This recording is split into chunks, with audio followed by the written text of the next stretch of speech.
There are two pains in life. There's the pain of discipline and the pain of regret.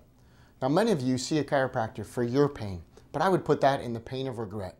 You see, your health is something that you can be disciplined enough that you don't have to have pain. Now, this is a new concept and something that isn't often talked about unless it's in a chiropractic office. What most chiropractors know is that if you're disciplined enough with your health, with your routine, you don't have to have that pain of regret. Now, some of you may be here because you've got that pain of regret shooting down your leg. That pain of regret may wake you up with a headache each morning. The truth is, there are two pains in life, the pain of discipline and the pain of regret. What I want to encourage you to do today is take a step towards that pain of discipline. Getting up and working out first thing in the morning may not always be fun, but the benefits are always there. This idea of establishing a healthy routine so it's done over and over, and it isn't a fad or a kick that sometimes goes away, it's something that's maintained. You see, that's where health comes from. And right now, there's a healthcare system out there that's failing us, what we call a sick care system, and that people only go to the doctor when their health has failed them. In other words, they're living in that regret. You can do so much for your health when you establish healthy routines and healthy patterns that are maintained over and over. And you know what? Your health doesn't have to be doing activities you don't enjoy. You can do things you love. The idea of going to the gym at 4 in the morning like Rocky Balboa doesn't have to be that way anymore. You can have fun as a family. You can ride bikes as a family, take walks in the woods, go camping. Find something you love to do. Do it with your spouse after dinner. Establish a routine that you love to do and something that will keep you happy and healthy for many years to come. You see, the definition of doctor is teacher, and all too often in this sick care model, we don't have doctors teaching. We have doctors treating, we have doctors doing surgery, we have doctors prescribing, but by definition, a doctor is a teacher. And I would tell you, most doctors are failing you. So under chiropractic care, we always make education the primary focus of what we're doing. We always want to educate you on the choices and disciplines you can start to improve on, but also make part of the routine. You see, repetition in anything you do will ultimately help you achieve a maximum result. When it comes to your health on a weekly basis, I would tell you anything you do weekly is going to be repeated. If it goes beyond a weekly cycle, we get into monthly or once a year, the truth is you're really not doing it. So when you set your health goals, I would tell you that weekly is the longest that you should forecast out. Do it so it's repeated week in and week out, and if it's fun, you look forward to it. The idea of a healthcare versus a sick care system is one of those that we always try to stress. You can be a part of this healthcare system. We take it to such an extreme that we work with some elite athletes, and I will tell you unequivocally, they don't wait until they have pain. They don't wait until they've been sidelined before they see a doctor. It's always looking to get that last 1 or 2% to max it out. But I realize many of you watching this aren't elite athletes. You're what I would call a corporate athlete. Someone that's got a 9-to-5 job that's got to be maintained year after year. And you know what's different is that you don't have an off season. You see, you've got it harder than most elite athletes. They need to do it for 3 or 4 years. They have huge paychecks, and then they can just retire and kick back. But you know what? You've got to do this year after year, and you don't have 6 months to get ready for the next 6 months.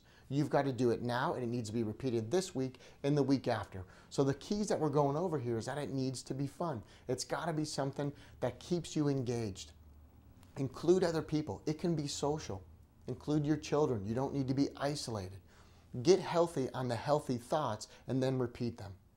When we work with people on a regular basis, you can either be a corporate athlete or what I affectionately call occupational athletes. We do a tremendous amount of work with police and fire departments.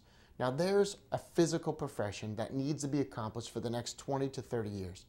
They too don't have an off season, yet they need to be operating at a physical level that is through the roof.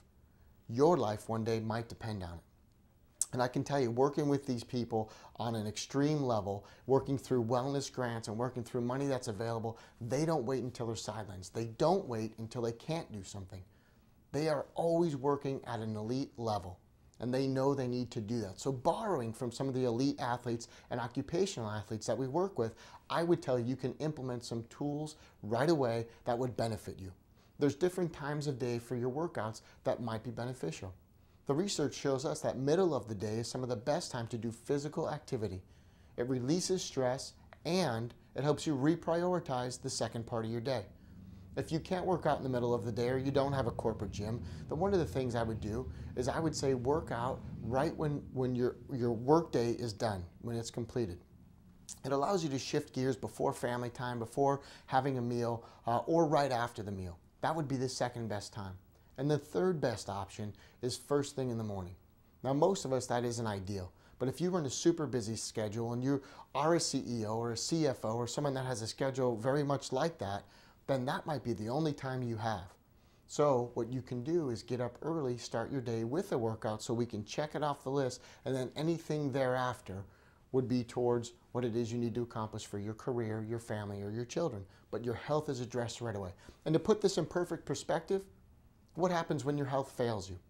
And to give you the proper motivation to put that in perspective, who else is affected? Because I know from years of working with patients, most of you aren't selfish enough to do things for yourself. And it's admirable. I love that about people. I love that about parents. But it's not healthy. So while it's admirable and you do great things for your children and you go, go, go, it's unhealthy. And ultimately, when your health fails you, who does it affect? You see, if your motivation is bigger than yourself, then we know you can accomplish some great things.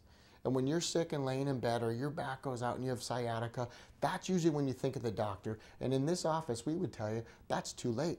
What we want you to do is think of it before it happens. Preventative, preemptive. That's the best way to approach your health. It's the best for you. Because no matter what goes on in this sick care system, what we look at, we know the best way to approach your health is to not be in it, to not be a part of it. You see, in certain cultures, the word for hospital is sick house. Literally, a hospital is called a sick house, and that's where sick people go. So we want to keep you out of that system, keep you healthy, and do preventative, preemptive things, and yet the best controller of that is you. So ultimately, it's you. And if you need the right motivation, think about when you're sick, when your back goes out, when you do have pain, who does that affect? Now let's invest a little bit of time into your health because the maximum result is going to affect those people as well. So is it adversely affected or is it positively affected? Remember, there's two pains in life, the pain of discipline or the pain of regret. If you don't have the discipline, then I assure you, you will have the pain of regret. There's a lot of people who stop living before they die. In other words, they become inactive, they become docile, they become dependent on other people. That outcome starts today. That outcome needs to be thought about now, because when you get there, it's already too late. You see, right now, and this is my glowing optimism, right now, this is the youngest you'll ever be. Tomorrow you'll be a day older, and next week you'll be a week older. So take advantage of your youth. You are in your youth right now, no matter how old or how young you are. This is your youth. Think about those two pains in life, the one of discipline and the one of regret. Get your motivation bigger than yourself. Who does your health affect positively and negatively?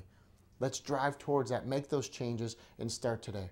And I will tell you unequivocally, the best doctor and the doctor of the future is the chiropractor, because we've been teaching this message for over 100 years, and I'm so happy you're a part of it and got to share in that thought process today, because you'll be better for it. Take care, cheers, and I wish you nothing but health in the future.